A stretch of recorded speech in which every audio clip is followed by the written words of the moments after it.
Dark web क्या होता है, डार्क वेब के माध्यम से बाहर जा रही थी। वहाँ पे स्ट्रीम कर रहा था, यहाँ पर ये बांदा के दो अपराधी कर रहे थे। ऐसे अपराधियों को मेन चौराहे पे जैसे दुबई सऊदीया में होता है ऐसे जो है किया जाए। ये सब प्रशासन भी कभी कभी जाके अपराधियों से मिल जाते हैं। गलत काम किया था, बच्चों का शोषण किया था, तो इनको सजा मिलना चाहिए। फांसी की सजा अंधेरे में नहीं, किसी चौराहे पे टांगना चाहिए और मरते दम तक फांसी जब तक मर न जाए। तारीख पे तारीख, तारीख पे तारीख, तारीख पे तारीख, रोज हत्या हो रही है। कोई बदलाव नहीं होगा, धरना प्रदर्शन होता रहेगा। इस तरीके के जो आते हैं वीडियोस मोबाइलों में और ये सब चीजें, तो इस पर भी लगाम लगनी चाहिए। बच्चे और बच्चियों के साथ जो है उस तरह का गलत संबंध बना के और उसको भेजते थे, उससे पैसा कमाते थे। अदालत में भी ऐसे लोग बैठे हैं कान में तेल डाल के।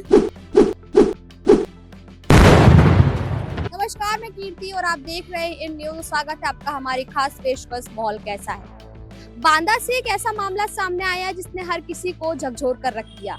एक जेई दंपत्ति जिसने नाबालिग बच्चों को अपना निशाना बनाया और उनके साथ यौन अपराध जैसी घटना को अंजाम दिया। सिर्फ इतना ही नहीं, उनकी वीडियो और फोटो पोर्नोग्राफी के जरिए देश विदेश तक पहुंचाई गई। अभी कोर्ट ने एक बड़ा और अहम फैसला सुनाते हुए उन्हें फांसी की सजा दी है। उस पर हम लोगों से बात करेंगे। क्या नाम है सर? अविनाश पांडे। कोर्ट ने एक ऐतिहासिक फैसला लिया है, फांसी की सजा सुनाई गई है और बांदा से जो मामला सामने आया है उसको लेकर के क्या? हमारा तो यही कहना है कि जो भी कोर्ट ने आदेश दिया है वो न्याय संगत है, बढ़िया है, अच्छा होना भी चाहिए था ये, क्योंकि वो दोषी थे, गलत काम किया था, बच्चों का शोषण किया था, तो इनको सजा मिलना चाहिए। लेकिन जिस तरह से डिजिटल युग है, क्या इसमें जिस तरह से बच्चों के हाथों में फोन, मोबाइल सब कुछ दिया जाता है और अपराध के मामले जो लगातार बच्चों के लेकर के सामने आ रहे हैं, इसको लेकर क्या?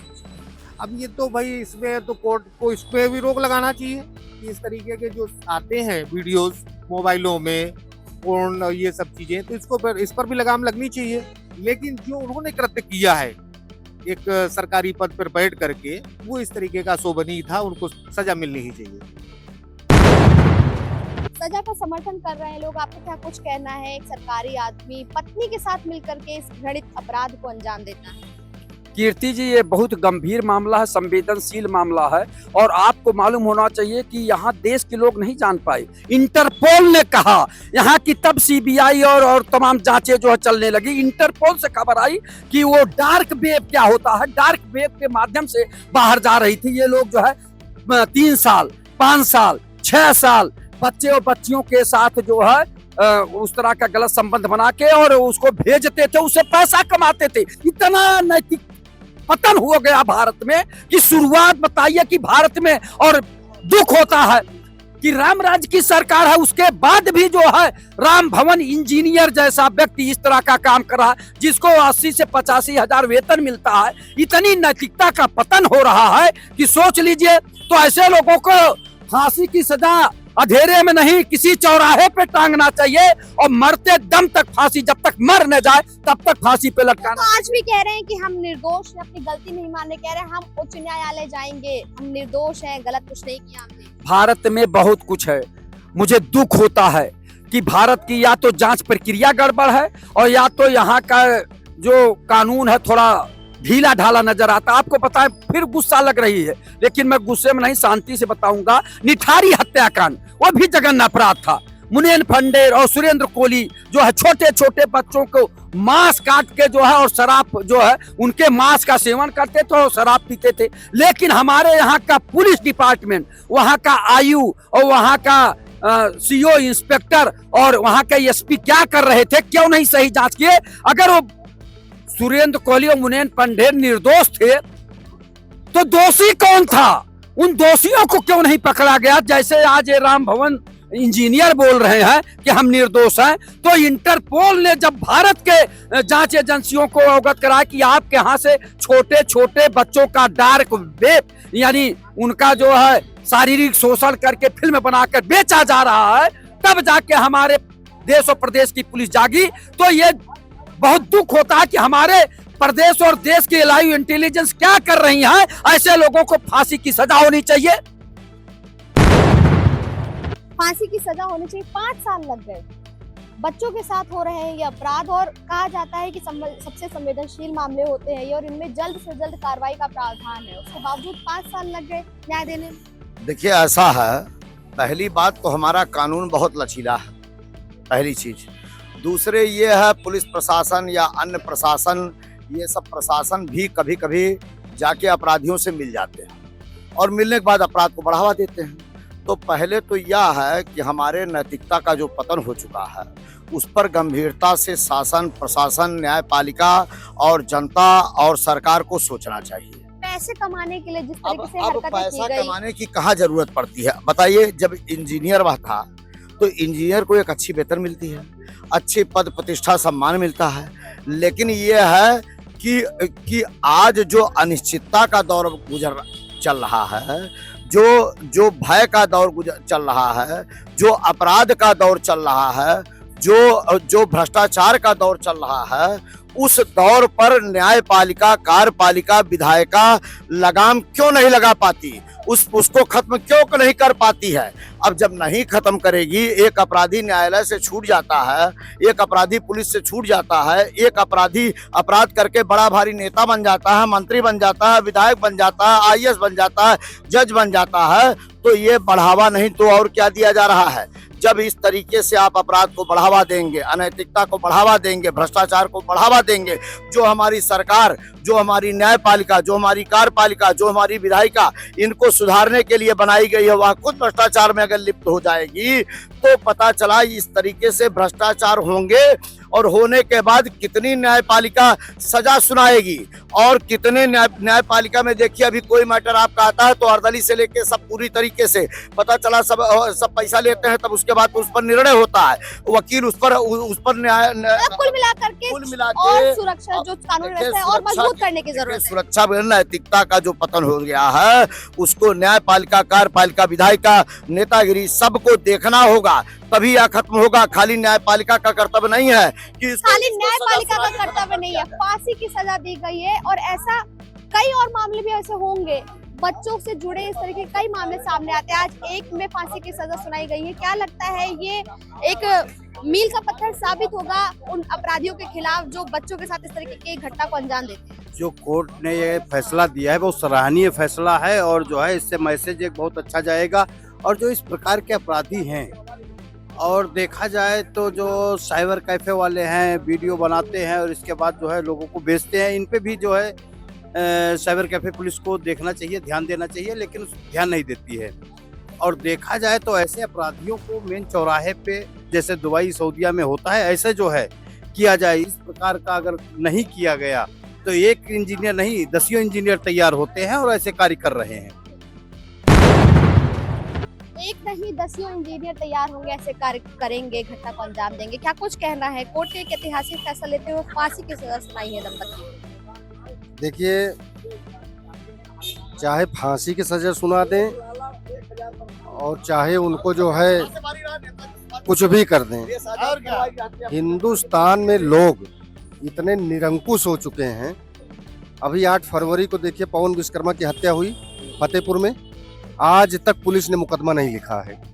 आज की डेट तक कानून व्यवस्था लचर हो रही, यहाँ के लोगों ने लचर कर रखा है।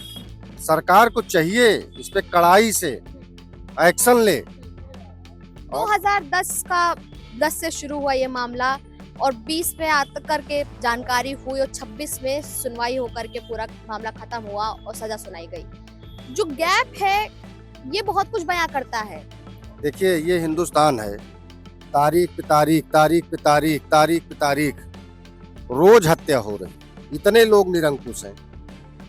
अगर मुकदमा लिखा गया, अदालत में गया, तो अदालत को उसको तुरंत सजा सुनाना चाहिए, पुष्टि करे, उसका एक निर्धारित समय निर्धारित करे कि हम इतने दिन में इसकी जांच कर लेंगे, पक्ष विपक्ष को सुन लेंगे और इसको हम सजा दे देंगे। आप देख लीजिए, मैं बता रहा हूं आपसे, हिंदुस्तान का जो क्राइम है, आधे से ज्यादा क्राइम तो ऐसे ही बंद हो जाएगा। लेकिन अदालत में भी ऐसे लोग बैठे हैं कान में तेल डाल के, तारीख पे तारीख, तारीख पे तारीख, पता नहीं क्या हो गया इनको सबको, सांप सूंघ गया हिंदुस्तान को। ये लोग कहाँ ले जाना चाहते हैं? तारीख पे तारीख की बात कर रहे हैं। सवाल मेरा ये है कि जब पूरी जानकारी सामने आ गई, ये विशेष पॉस्को कोर्ट के तहत सजा सुनाई गई है, जिसमें कहा जाता है कि एकदम जल्दी से जल्दी सजा सुनाई जाएगी, लेकिन उसमें भी 5 साल लगते हैं। किस सजा की बात कर रही हैं मैम, थोड़ा सा फांसी की सजा दी गई है। बांदा में जेई दंपत्ति थे, उन्होंने बच्चों के साथ यौन शोषण के अपराध की घटना को अंजाम दिया था और उनकी वीडियो पोर्नोग्राफी जो थी उसको डार्क वेब के माध्यम से देश विदेश तक फैला रहे थे। एब्सटेन 2 फाइल कर सकते हैं इसको। यहाँ वो वहाँ पे एब्सटेन कर रहा था, यहाँ पर ये बांदा के 2 अपराधी कर रहे थे। तो कहीं ना कहीं कानून कहीं भी है ही नहीं, जैसे मुझको लगता है। देश विदेश में ऐसे लोग काबिज हैं जो दरिंदे बैठे हुए हैं, इस तरीके की फिल्में बनाते हैं या इस तरीके का लोगों के लिए वो सब चीज़ें मुहैया कराते हैं और उस पर उनको फिर आगे से बदनाम करने के लिए उनके वीडियो भी बनाते हैं। तो सवाल यहाँ ये पर है कि इनको तो पॉस्को के तहत बहुत जल्द से जल्द 1 महीने 30 दिन 60 दिन, इतने से इससे ज़्यादा नहीं, इतनी कार्रवाई करके तुरंत से तुरंत इन्हें सख्त से सख्त सजा, और मेरे ख्याल से फांसी की सजा ही होनी चाहिए।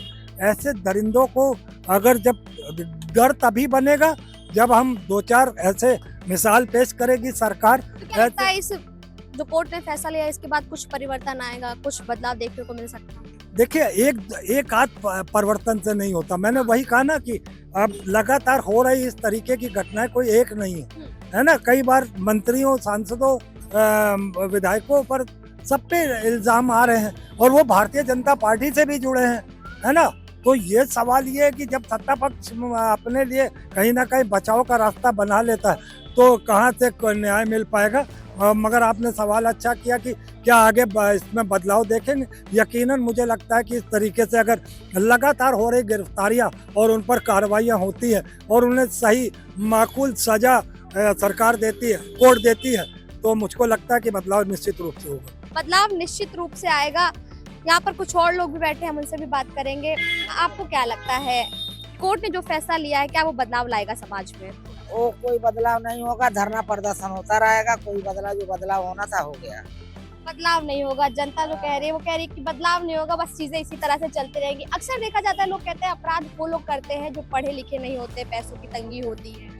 अपराध वही लोग करते हैं जो पढ़े लिखे होते हैं, जिनको पैसे की भूख होती है।